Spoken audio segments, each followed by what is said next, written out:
করে জনতা, আর সেই জনতার মাঝে নেতা, জনতার মাঝে মুখ্যমন্ত্রী সরাসরি জনতার অভাব অভিযোগ শুনতে এবার তাই জনতার দরবার করবেন মুখ্যমন্ত্রী শুভেন্দু অধিকারী। 1 জুন কলকাতা থেকেই শুরু হবে এই কর্মসূচি।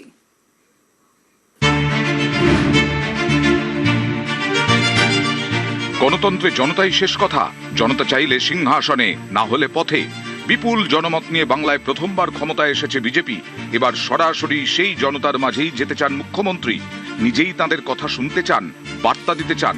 জনতার দরবারে মুখ্যমন্ত্রী শুভেন্দু অধিকারী।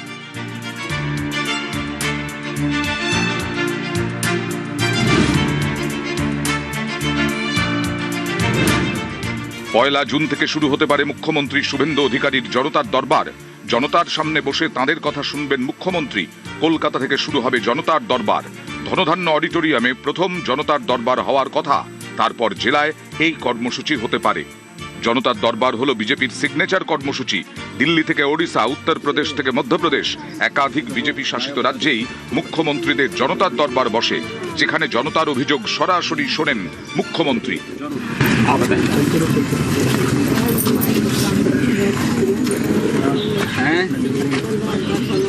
कहाँ पे? संत कबीर नगर में। जमीन आपकी है, इसको संत कबीर नगर में दो भाई, डेढ़ सबको। क्यों नहीं आपको सुनाई हो रही? पता है क्या बात है? मुख्यमंत्री का কথা ভাবে কিন্তু দিব্যাঙ্গ মনে করো যে স্থিতি বর্তমান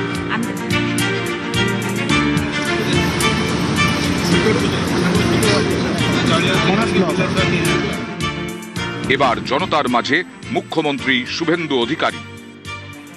বিজেপি শাসিত একাধিক রাজ্যে এই কর্মসূচি ইতিমধ্যেই চালু রয়েছে, আর এবার এ রাজ্যেও জনতার দরবার শুরু হতে চলেছে।